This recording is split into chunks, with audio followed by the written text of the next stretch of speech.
I think I did have the opportunity to attend what will be the most formidable Computex possibly in my lifetime. There's a lot to cover.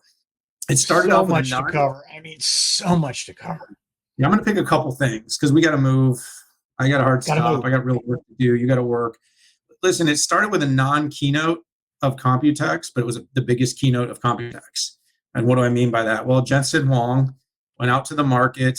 He riled up the town. He rented out the NTU gym, stadium, whatever you want to call it, and did a 4,000 person, what I would say is sort of a modified version of the keynote that he gave at GTC. There wasn't a ton of new there. I'm going to be candid about that. But I think in Taiwan, there's one thing that became immensely evident. Jensen is also his pseudonym is David Lee Roth. He is also the David Lee Roth of AI. And that was even more evident when he started signing the chest area of women on video. And that got out there. That was a super interesting moment. But, overall, he's a rock star. I think he had a bigger detail and more bodyguards and people running around with him in Taiwan than any star. I think he's like Ronaldo here. I think he's like the Ronaldo of AI now. I'm trying to think of what Dan Ives would say other than the Godfather, right? Because he likes to do that stuff. But you know what, Pat? This show wasn't really a data center show, in my opinion. Yes, there was data center technology, but this show was the amalgamation of a January keynote that you gave with 6 or 7 of the biggest OEMs on the same stage at CES and said the super cycle for AI PCs, now known as the Copilot Plus PC, is coming.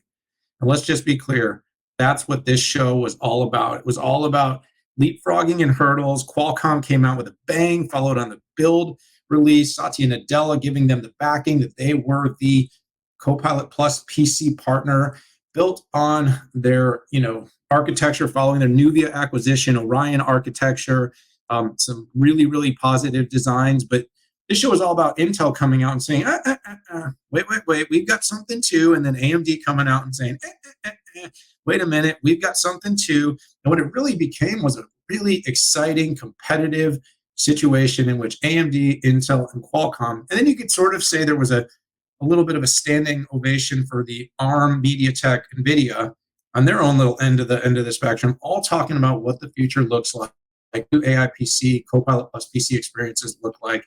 And we, of course, had the 6.5 there doing a bunch of exclusive coverage.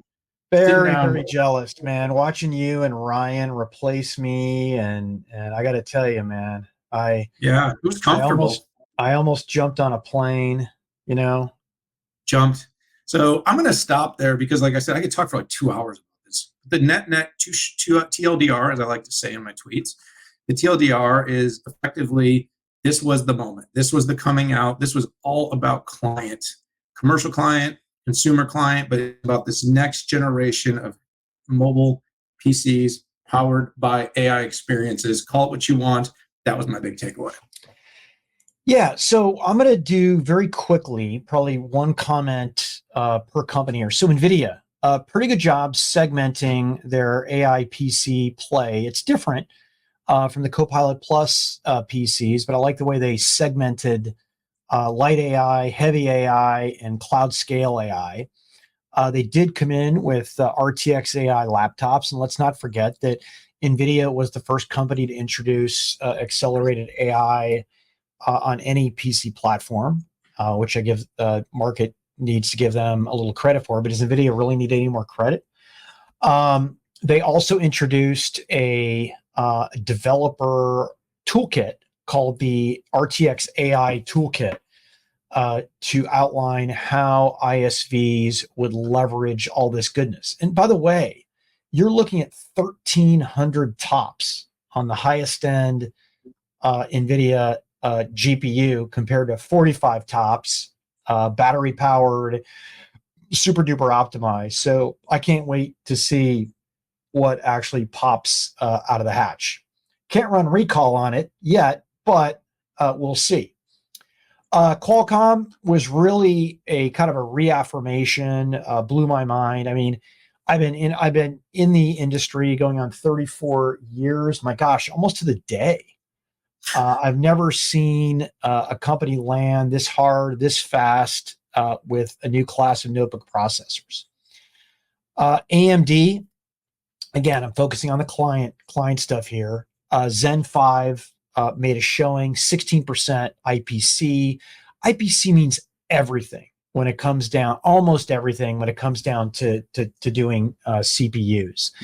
I mean, AMD got back in the game with its Zen architecture, and then has been making some incremental improvements to that. Now, what I do want to see is the crawl chart, though, to show where those advances come from. And again, IPC, it's not about clock speed, so it's instructions per clock. Ryzen AI 300, classic AMD by providing more. That's 50 tops, right? That's what AMD does. They give more for the same. Very rarely do they give, well, sometimes they give more for less, but classic AI move. Really interested to see the efficiency of those 50 8-bit That was a tops. that was the hot topic, Pat, was great performance. But every press person I talked to, how efficient, what is the, power per watt? Yeah, and it's not that people don't believe it, but the numbers are big and impressive. I cannot wait. I'm hoping Signal 65, a sister company of ours, does do the testing on it. Intel, Lunar Lake, Pat Gelsinger came out, guns a-blazing, basically said Lunar Lake running in our labs today outperforms the X Elite, that's Qualcomm's, on the CPU and the GPU and on AI performance, delivering a stunning 120 tops of total platform experience. Again, can't wait to see the power testing, can't wait to see the efficiency testing. Ryan Shrout, if you're listening, you probably aren't, you're probably watching Apple, but if you are, let's get one of those into your labs. And I love Pat Gelsinger coming out and just going after it. He had a comment about Jensen and Moore's Law as well.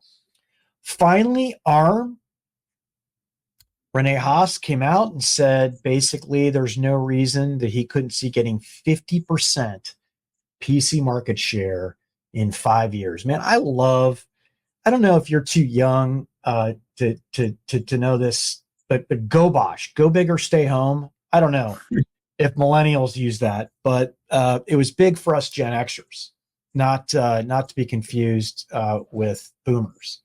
But anyways, I appreciated that. And the other thing that ARM came out and talked about was the claim of 100+ billion ARM devices ready for AI from the cloud to the edge by 2025. Makes a lot of sense, given that most AI is done on the CPU. But anyways, whether it's ARM, Intel, NVIDIA, AMD, Qualcomm, it was just an absolutely chip extravaganza. Yeah, it really was, Pat. And by the way, our newest intelligence actually came to this really interesting conflicted data point because it talks about how much Intel is being used in AI. So when we talk to the decision makers about where AI is going to run, and the workload volume was still super high, and I was looking at it, and I'm like, if you share this and you don't contextualize it, most people won't believe it, because I think you and I and like three other people on the planet are talking about the fact that AI is still being done on a lot of traditional CPUs. We've gotten super caught up in everything being on a GPU, which is great, but it's not really the case. It's kind of interesting just because I think it's going to take time, but it also shows how much market there is left to be had in terms of the pivot that's going on.